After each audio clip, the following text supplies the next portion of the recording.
What's going on, everybody? And we are here for NXT Takeover review for Philadelphia 2018 on 127. My name's the Franz, and what a disappointing end to what was another great pay-per-view for the NXT brand.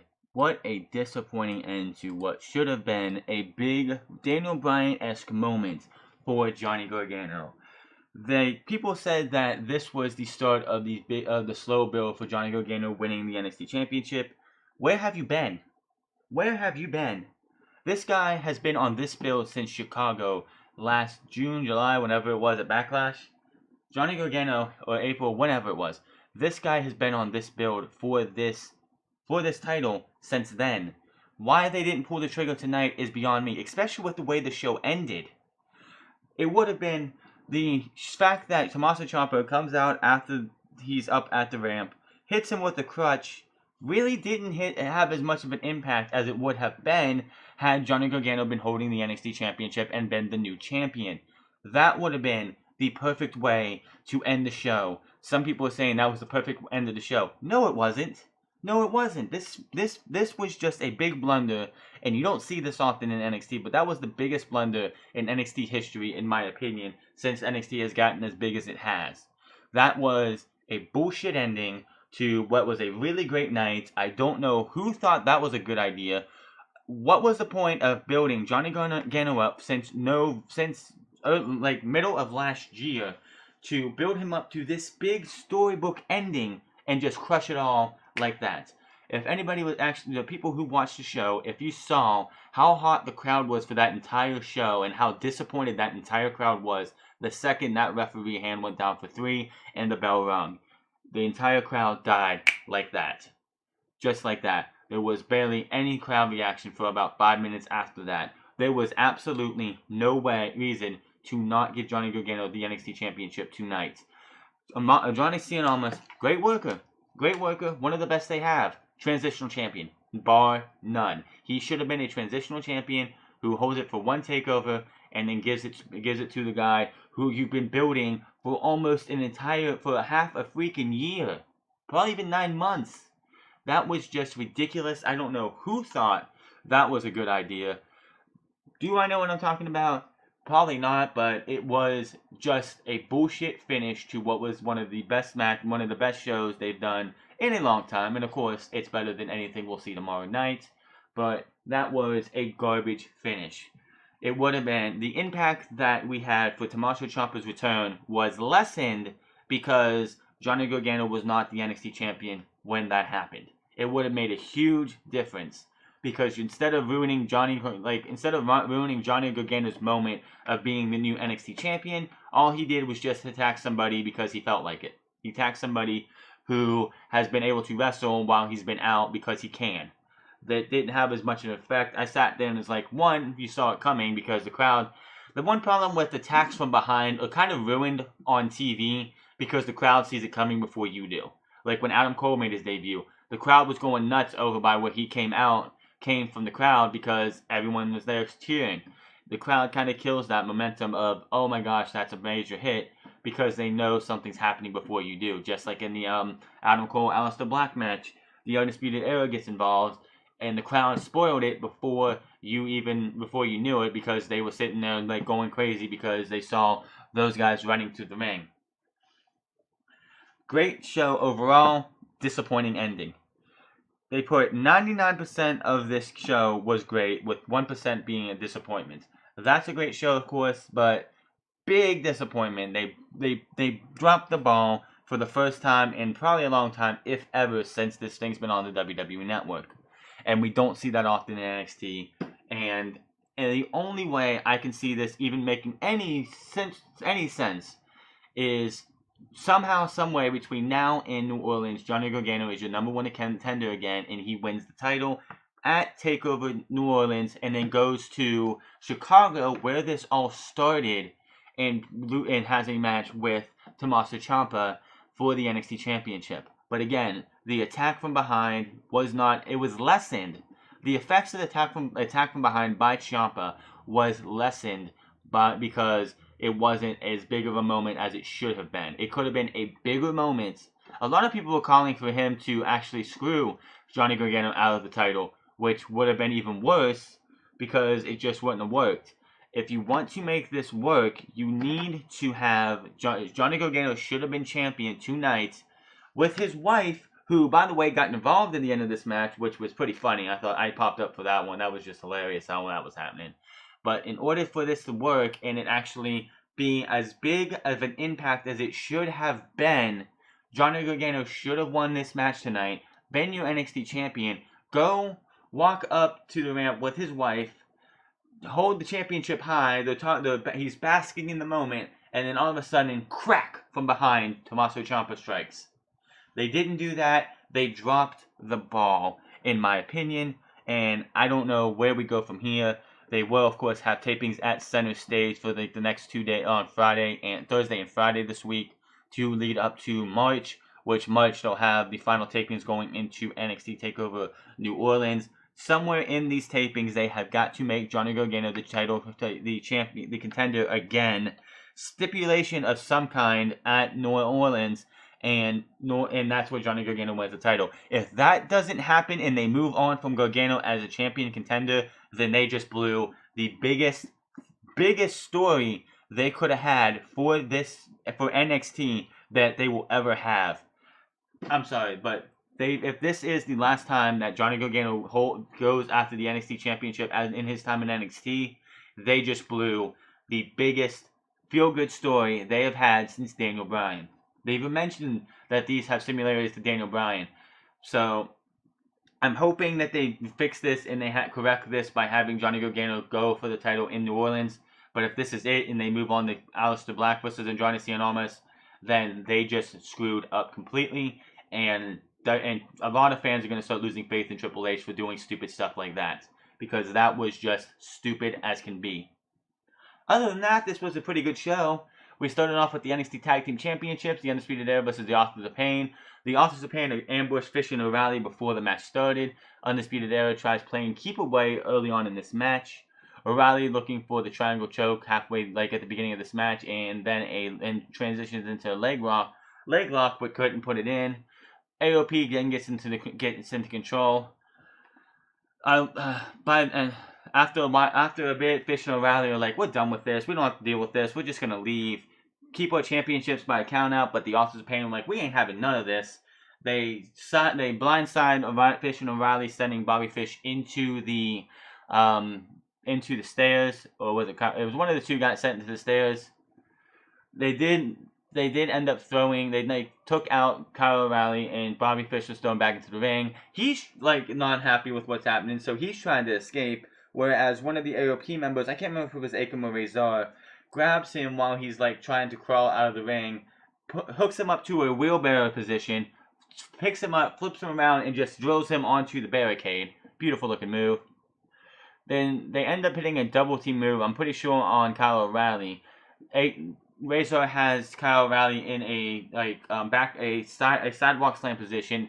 Akam goes up and hits a double stomp, but his one foot comes down and hits the mat instead of on Kyle O'Reilly. So he ends up tweaking his knee, and that's really is a detriment for the rest of this match, mostly. Fish ends up getting a tackle. Fish ends up getting back in the ring, and him and Razor just get barreled out of the ring as he goes into him, trying to spear him out of the ring and land softly, but it looked pretty bad. And that takes Razor out of the match for a bit. Akam left all by himself for the time being. Akam's getting beat down by the Undisputed Era, who just taken the task. His leg is not helping him. Akam's trying to fight back, but Fish grabs his leg, yanks it to the outside, hurting it even more, putting a stop to any fight that Akam had at the time. Chomp block by O'Reilly when Akam gets out of the corner.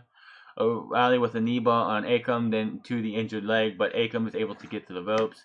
Fish attacks Razor, but turns it in. Fish attacks Razor, has him in a back body drop position, ends up getting kicked. Razor ends up getting kicked from behind and gets hit with a back body drop. Beautiful looking move.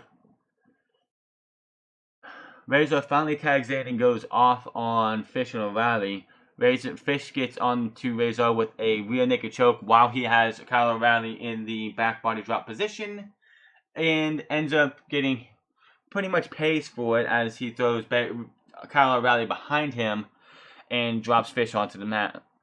Knee strikes by O'Reilly, then gets them back into control. Exploder suplex by Fish for a 2 count. What a move. Razor with a lariat to the back to take back control. A nasty lariat. He took out Fish.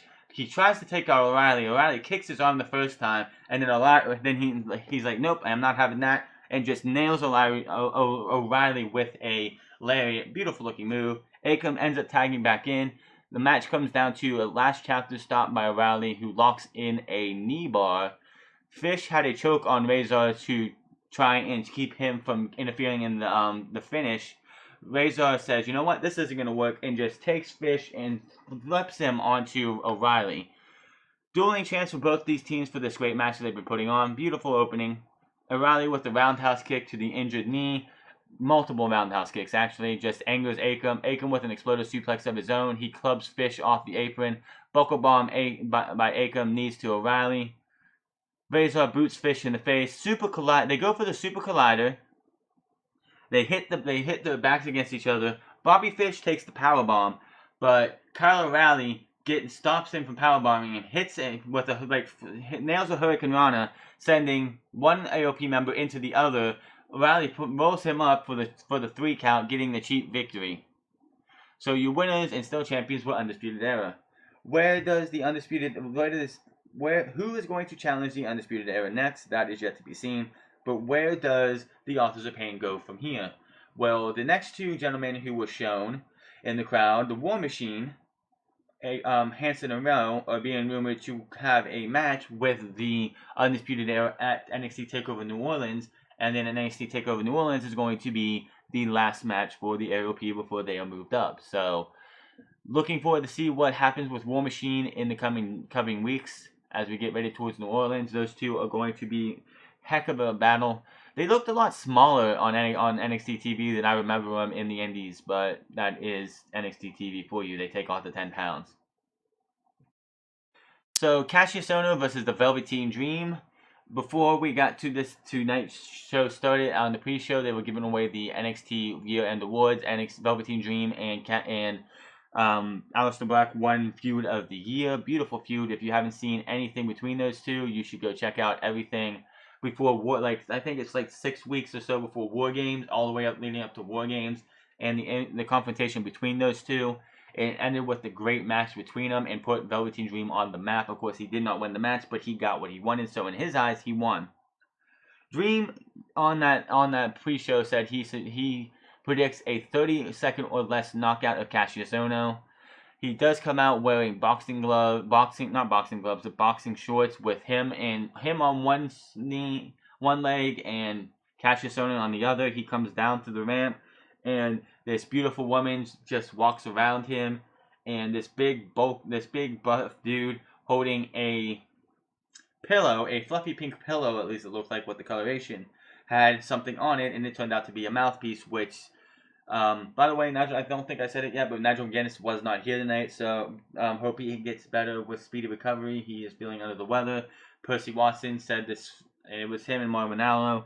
Percy Watson said the mouthpiece costs about $2,000, and I'm like, if it costs that much, I better be getting my teeth whitened and my teeth fixed before I go putting that thing in my mouth.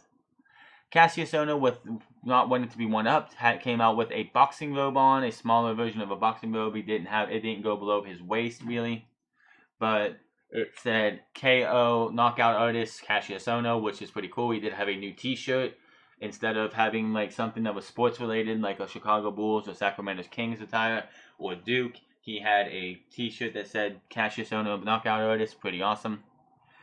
Dream, early on in this match, to the crowd, when the match started, from then until he hits this shot in the corner, knocking Cassius Ohno down, was counting to see how long this match would go. So, something like Baron Corbin had back in the day. He doesn't go for the pin. Cassius Ohno gets up at a 10 count that Velveteen Dream was counting, and hits a forearm shot to knock the mouthpiece out of him and sends Dream to the outside. Dream gets a nice, beautiful looking spine buster on Ono. The crowd behind Dream. Like Velveteen Dream, if they had a mid-card title, would be the perfect guy for that mid-card title to run with. I would like to see him get an NXT championship shot and actually win the NXT championship, even if it was for like in 1 month or so, or one takeover. It would be really awesome to see him win the NXT championship, or at least get a shot. Dream in control of the match at this point. Dream laying in haymakers in the corner, then yells, "Dream over, Dream over." He gets some kicks into Cassius Ohno, just firing him up. Dream with a double axe handle off the top rope for a 2 count. Dream back on the midsection of Ohno, just working on that midsection. Didn't really come into play in the match, but, you know, get back into the midsection. Dream yells, "What's my name?" and then puts him in a chinlock. Fireman carry, Ohno breaks that up, kicks, and then Ohno gets a kick to the face. Then his suplex countered by Ohno into a suplex throw. Forearm by Ohno, then uppercut by Dream, then another forearm by Ohno, rocking Dream. Boot to Dream, then a running senton splash, cyclone kick to Ohno for a 2 count. Backslide by Dream for a 2 count. Backcock DDT. This is what Mario and Ella call it, a backcock DDT. It's the Sister Abigail, but instead of doing the Sister Abigail itself, he takes his arm and wraps it around and does some DDT whip. It looks really, very brutal. Dream off the ropes, kick to the Dream. Then some sort of botch move that I kind of, like, I looked up and I was like, what is that? It's like they try to do something and Cassius Ohno just landed on his back weird. Dream goes for a pin and gets a 2 count. Ripcord spinning elbow by Ohno for a 2 count. The match ends with a hangman block into a rolling Death Valley driver. Dream up top for the Purple Rainmaker for the 3 count.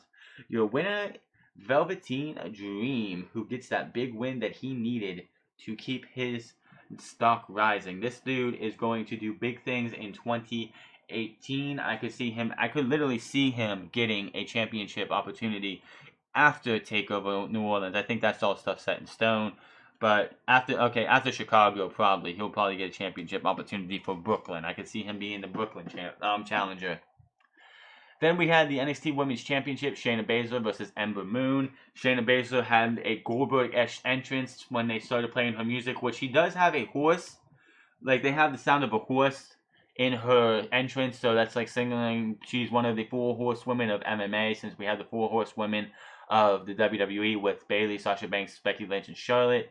That's supposed to happen probably next year. It's going to happen, or later this year, when Jessamine Duke and all those get into the WWE. So yes, they play her music, they go to the back, and they follow her, without any security, but follow her to the gorilla position.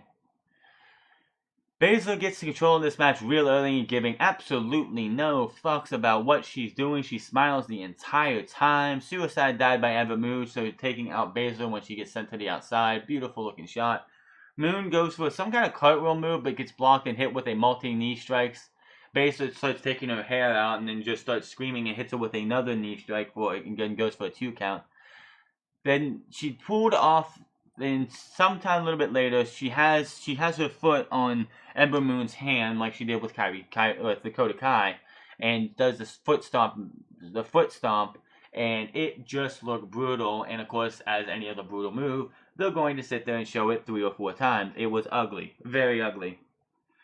But instead of them stopping the match, they continue on. That arm was pretty much useless after that for the most part. She goes right back at the attack, attacking the arm over and over, causing Moon pain. After this point, she's just starting to toy with Ember Moon. She does do a little mini eat the feet. Instead of her being up completely, she's on her knees, so she can just yank at the arm and cause it more pain. Moon ends up getting up and slapping Baszler. She ducks the attack from Baszler and slaps her again. Baszler grabs her hair, but Moon fights out and hits a springboard crossbody for a 2 count. Moon fighting with one good arm, she heads to the top rope and she hits the Eclipse. She actually hit the Eclipse on Ember Moon, on Shayna Baszler, but her arm hits the mat, it looked like, or something, causing her arm extensive pain. She's not able to she can't go over and get the pin. Those bullshit chants in the crowd as soon as the medical staff come by, because they're like, oh, they're just going to end this match and give it to Shayna Baszler the championship. That did not happen. Moon finally gets herself up. Baszler puts her in the armbar. Moon fights the entire time and ends up getting to the ropes. Match pretty much comes to an end with Baszler going back to the armbar. Moon trying to fight out as this. Moon just fights out, gets out of it, gets put back in it, gets out of it, and back in it, and then eventually she ends up rolling on top of Shayna Baszler, folding her up, and getting the 3 count. So Ember Moon keeps the championship for now. This just made Ember Moon look so made her a star in the WWE's NXT. So that was a great match for her. Post-match, Shayna Baszler, not happy that she let this slip away, runs out of the ring, goes after Ember Moon, puts her in the rear naked choke, not once, not twice, but I believe 3 times, not letting go for a good bit, and then she just walks away, and Ember Moon's arm, the one that she injured, looked like it was just, like, not usable at all. Like, she's going to be probably getting a nice ice bath after this match, because that stomp to the arm just looks awful.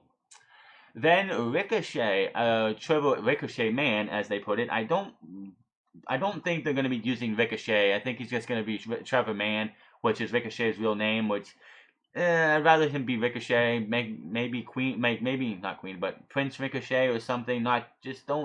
Trevor Ricochet Man just sounds a little if they're going to do that. I don't know how they're going to do that. We'll see. It's rumored that his first match in NXT will not be until NXT Takeover New Orleans, which we'll see how that goes. And what should have been match of the night, in my opinion, Adam Cole versus Aleister Black Extreme Rules match. But then, of course, the main event happened, except for that bullshit finish. That kind of stole the show, as Johnny Wrestling tends to do. Cole, beginning of this match, Cole brings a chair in, loses it, and exits the ring. Black puts the chair down to sit on and just sits there for a minute. When Cole gets back in the ring, he picks it up, throws it outside, and takes it to Cole. Cole grabs some weapons, tosses them in the ring. Both bring kendo sticks in the ring. Black tosses his and lays out Cole. Backflip by Cole, and Cole nails him with a kendo stick. He tried to do his running backflip into his sit down again because he did it earlier. But Adam Cole was there waiting and just he was a baseball slugger, just wound up and whacked Aleister Black right in the stomach, in the abdomen area. It was nasty looking. Then he just uses that stick on him very, very hard. Then he gets him into a crossface with it. Says, "Who am I? Don't you know who I am? Who runs NXT? It's me." And then he hits him with a backstabber with the kendo stick on him. Crowd wants a table. Cole says, "Well, you want a table? I'll go get one," and sets it up outside. So somebody's going to the table later. It just didn't know who at the time. Usually, the person who puts the table up usually is the one to go through it, but we're not going to get there yet. Cole goes for a suplex Black through the table. Goes to suplex Black through the table. They're like, "We want the table," and Cole's like, "Oh, you're gonna get it." Gets him up on the corner. Goes to suplex him, but he gets tossed back into the ring, hitting the trash can with his leg. At this time, I started seeing some blood on Adam Cole's leg, on his one thigh. And I'm thinking maybe he got a little bit of a cut, and maybe he's cutting his leg.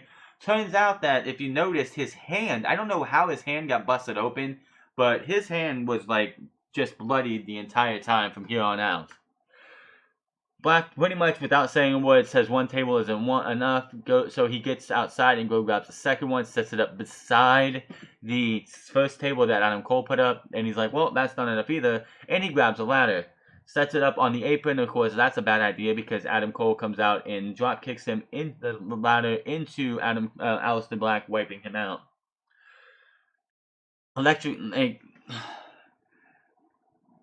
Adam Cole ends up getting put in an electric chair position, and Aleister Black runs.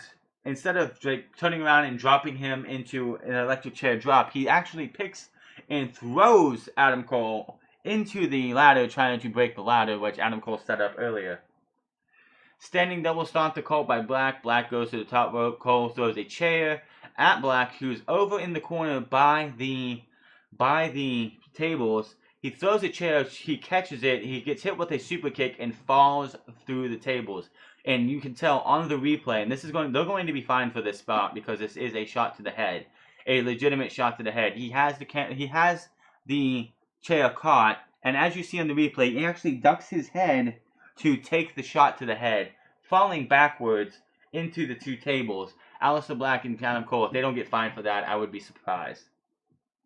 Cole rolls Black back into the ring to only get a 2 count. Cole sets up the chairs side by side, the fronts together. Then he's like, oh, forget this, and we're going to turn them around and go back to back. But that didn't work out for him because he gets hit with a fireman's carry double AA move onto the steel chairs, hitting his upper back on the top ends of the steel chairs, looking very brutal.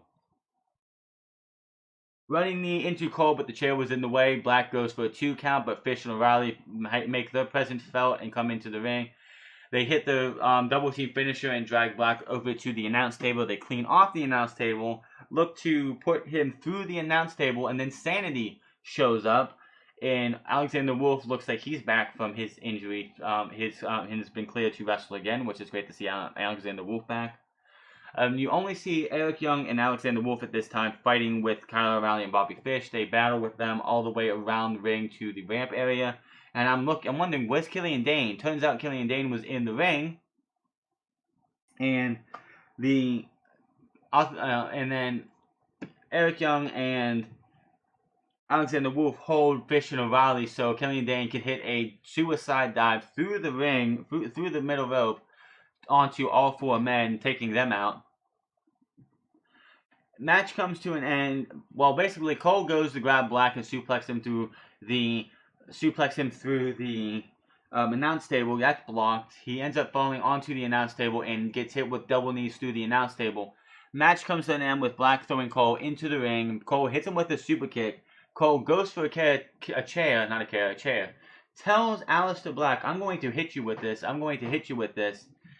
Winds up, gets hit with a black mass, and Adam Cole gets hit with a black mass, pinned 1, 2, 3, and your winner is Aleister Black in a stellar match. So it is awesome to see that these guys put on a stellar match. Anybody who is an ECW an ECW fan from back in the day, you go to House of Hardcore or anything like that. By the way, I'll have to talk to that in a second. They gave you everything and more. Paul Heyman opened this show with a monologue on everything about this being Philadelphia. It's not time to rely on the past where Philadelphia was known for extreme back in the day. Everyone's gonna make their mark tonight, and it was a great monologue. If you're one of those people who doesn't watch WWE as much and you want to see something great for a way to start a show, go watch Paul Heyman's talk on this night of NXT. I loved it. It was the best way to start this show. Then we had Johnny Gargano versus Andrade Cien Almas for the NXT Championship. As I started at the beginning of the show, Almas won this match, and he shouldn't have, in my opinion. They've been building this up for almost 9 to 10 months, about 9 months. They've been building this championship opportunity, this championship moment up, and they squandered it, and I don't know why. And the end of this match meant the post-match assault from Tommaso Ciampa does not mean as much as it would have if Johnny Gargano was basking in the moment, in the glow of being the new NXT champion, only to be ruined by his former friend Tommaso Ciampa. They dropped the ball, and I don't know where they go from here, but it was a massive mistake and a massive blunder. The match started. Gargano started with a wrist lock, Almas with a glove behind. Johnny gets in a side headlock, reversed Almas, the same good back and forth at the start. Going for the finishes early. Gargano with an arm lock, two counts, chopped to the chest of Gargano. Hurricane Rana by Gargano, stands almost outside. Gargano comes out, tosses Almas onto the apron. Almost backflips Gargano with a kick, goes for a running senton, almost sidesteps him, having him crash and burn. He hit nothing but pavement, to say. Almost sends him back inside for a 2 count. Almost takes control. Kick to Gargano's head for a 2 count. Almost then with a face lock to Gargano. Crowd trying to get Gargano back into this match. If this wasn't the time to give Johnny Gargano the NXT Championship, then I don't see any other time they're going to be able to do this justifiably.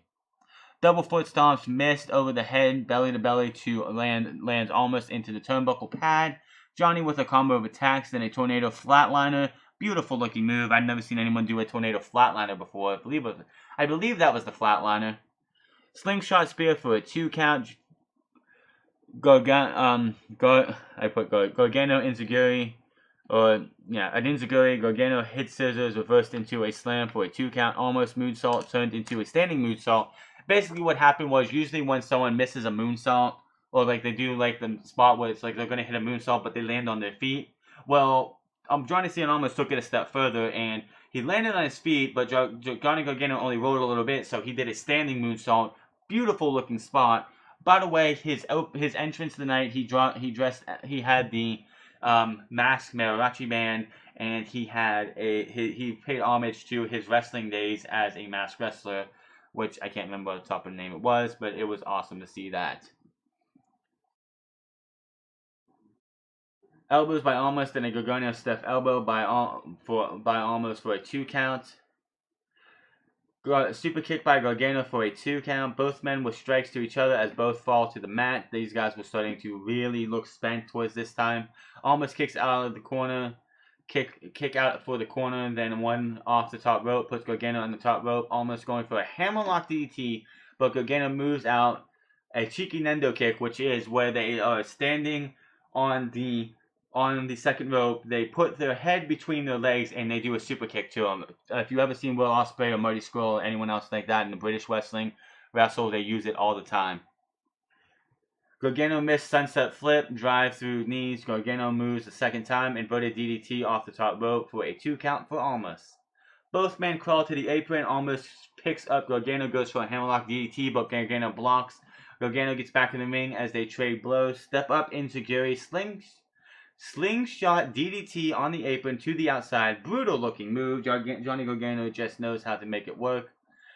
He throws him back in the ring and only gets a 2 count. Gargano goes for the Gargano escape, but Almost blocks and hits a jawbreaker. Forearm by Gargano, back elbow by Almost. Gargano hits him with the long dart. Darts the champ. Vega distracts him. Rolling super kick for a 2 count for Gargano. Gargano going for a top rope up top. Almost stops him and he gets crotched by Almost. Almost goes for the double stomps on the apron to the outside and hits it. Almost throws Gargano into the apron, bounces his head off the LED board. Back in the ring, Almost hits the drive-through knee strike for only a 2 count. Almost goes slapping Gargano, picking him up and slapping him. Gargano hits with strikes to Almost. Both men spent in this match. Slaps by Almost. Now super kick by Gargano with a reverse Rana. You know that instead of going like the Hurricane Rana, they do backwards. Crazy move. That's one of those moves that if you don't do it right, you could really hurt somebody. Gargano escape on Almost. Almost tries to escape, but Almost can't. Vega distracts Almost, then ends up raking Gargano's eyes. Hammerlock block sent to the outside. Suicide dive by Vega. A suicide dive by Johnny Gargano, who throws Almost back in the ring. Vega hits a Hurricane Rana into the steel steps. He goes and Almost brings Johnny Gargano back in the ring. Hits a hammerlock DDT for a 2 count. The crowd starts chanting yes. This right here shows when this happened. I'm like, there's no way he wins this match. There's no way that Almost can win this match. He just had a hammerlock DDT on Johnny Gargano, who just got hit with a Hurricane Rana into the steel steps. There's no way they're going to be stupid enough to take all this momentum that Johnny Gargano has and screw it up by having him lose this match. Clean as a whistle, mind you. Vega goes to, while Johnny Gargano's on the outside, who rolled outside, comes over to the side that Candice LeRae happens to be at. She's coming over to do something. Candice LeRae jumps the barricade, spears Vega, and starts beating her down, sending her packing, pretty much. Sending her packing. It was funny. I laughed out loud. I thought it was like one of the best moments for them. Definitely one of the cooler moments for them. But that sent Vega. Slingshot for a 2 count. DDT for a 2 count into the Gargano escape. Foot gets on the rope. I was like, are you kidding me? Gargano sent to the ring post hard when they were on the outside. Drive-by knees into the post. Ref is checking on Gargano. The match ends with a hammerlock off the top rope hit for the 3 count, and your winner is Andrade Cien, which was the wrong move. The wrong guy won the match. There was no reason this guy is a transitional champion, bar none. After a while, Johnny Gargano's up on the stage, like his wife is checking on him. They get out of the ring, they head up the stage, and he turns around, and of course you knew as soon as he did that he was going to be attacked from behind. He gets hit with the crutch by Tommaso Ciampa, and that's how the show goes off the air.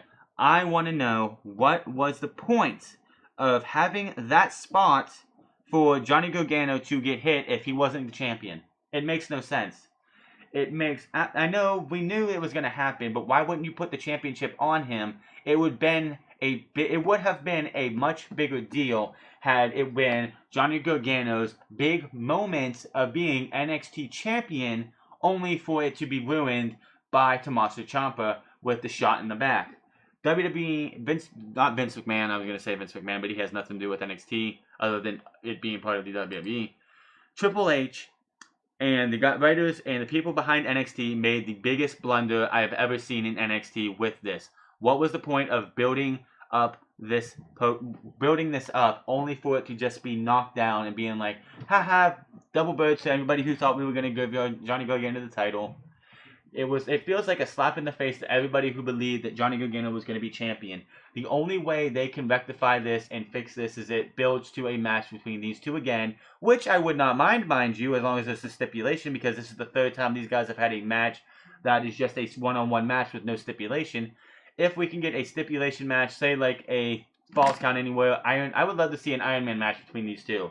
A 60-minute Iron Man match, because we've only had a females Iron Man match between Bayley and Sasha Banks in NXT. I would love to see an Iron Man match between, if this is how this goes, Johnny Gargano and Andrade Cien, where Johnny Gargano, at the last second of the Iron Man match, wins the title.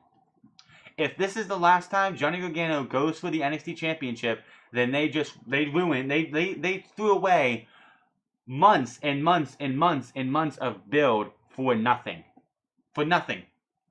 This was building since Chicago for him to win the NXT Championship. If he is not going to be winning the NXT Championship in New Orleans at all, and it's going to be Aleister Black versus Andrade Cien at NXT Takeover New Orleans, then Triple H has made the biggest mistake of his life when it comes to this, and they have ruined everything that they've built for Johnny Gargano, and I don't know where they go from here.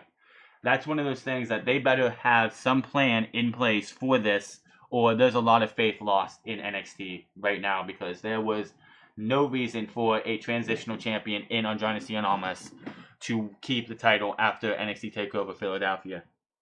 That's my thoughts on NXT Takeover Philadelphia. What are your thoughts on the NXT Takeover Philadelphia?